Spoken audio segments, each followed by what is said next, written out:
We see the story of Jesus going to the cross, and everything seems to kind of be hand in hand. And then there's this one character that seems to interrupt the narrative. His name's Barabbas. We don't even know much about him except that he's a murderer, a leader of an insurrection, a rebel. And why he's even mentioned, sometimes I'm not so sure. It's like, what? This is about Jesus going to the cross. So in this moment, Pilate thinks, I hold the destinies of these two men in my hand. I know the Jews have a tradition that on a holy day, I will release one of the prisoners on death row. Pilate stands on this audacious stage, who now presents Jesus, Son of the living God, versus Barabbas, the thug and rebel. He says, all right, who do you want? This is blasphemy. This has gone too far. There's no comparison. This is a rightful prisoner, a man who should be on death row.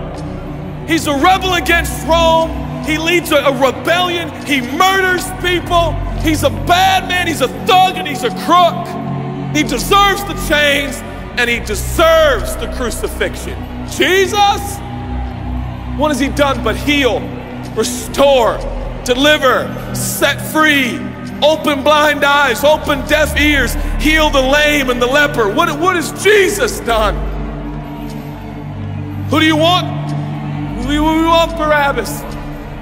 Yeah, give us Barabbas.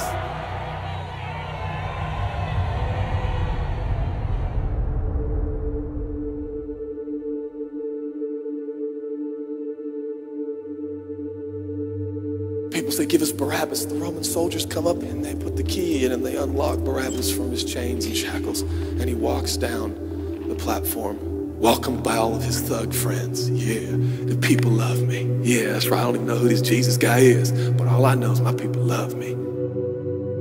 There seems to be no conscience in Barabbas. There's no record of him turning to Jesus and saying, I owe you everything now, for you have set me free. No, I don't see any of that in Barabbas. And God knew that.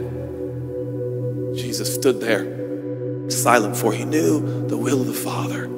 He said, it's fine, Father. Let him have Barabbas. For Jesus knew that the Father would have to treat Jesus like Barabbas so he could treat Barabbas like Jesus. Barabbas thought it was the people that set him free. No, no, no, no. It was the love of the Heavenly Father.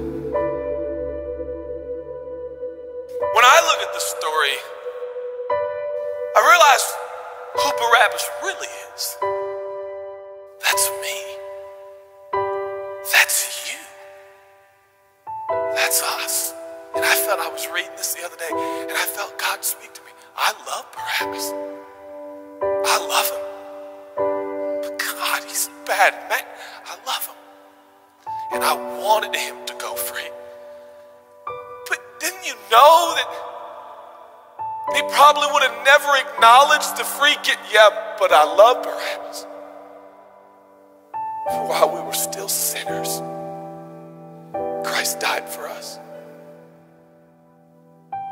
God sent his son for Barabbas, even the one he knew would walk away from Jesus and his free gift and never come back.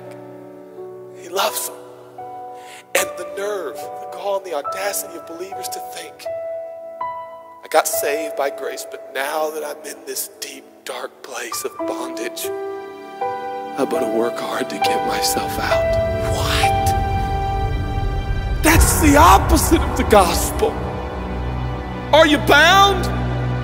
Are you held under the power of this temptation, this sin? Do you feel like it's controlling you?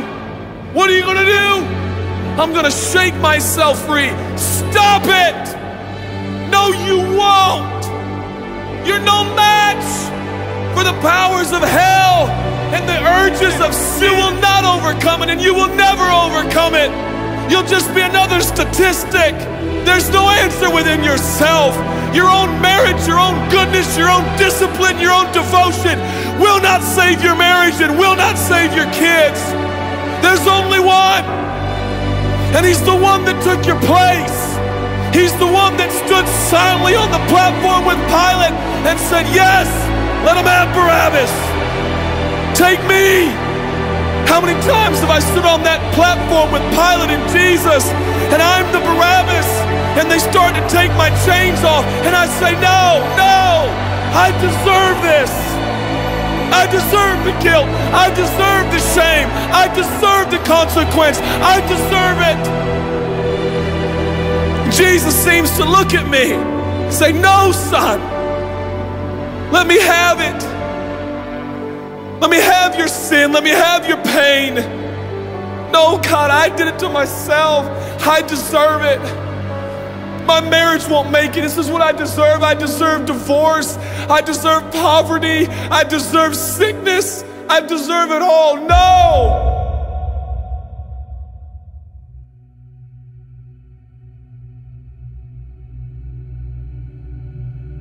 God, I'm so ashamed. Give me your shame.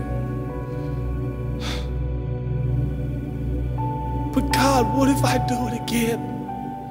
I'll still be here. Oh, God, I don't want to hurt you. I love you. I don't want to do this anymore. Give me your sins, son.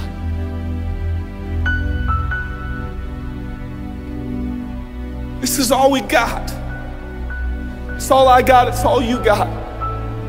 We can play games. We can play church games. We can pretend like some people are better than others and that's why they're blessed, or we can all come to the honest conclusion that it's God. And it's God alone. The greatest challenge is not your discipline, your devotion, your focus. Your greatest challenge is believing the gospel. Could it be that there's a God with a love so scandalous, so wide, so deep, so vast, so high, so expansive, so welcoming, so inclusive? Let me have your sin, son. Okay. And I give him my sin. And I stand in this empty space of forgiveness and acceptance while Jesus walks off to the cross that I deserve. I see him walking to the post to be whipped. As I stand a free man, all the attention is turned now.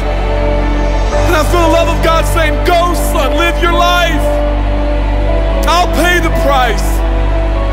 Where did we get off? Thinking that we were gonna set ourselves free. It's still Jesus. It'll always be Jesus. It'll never stop being the power of Jesus.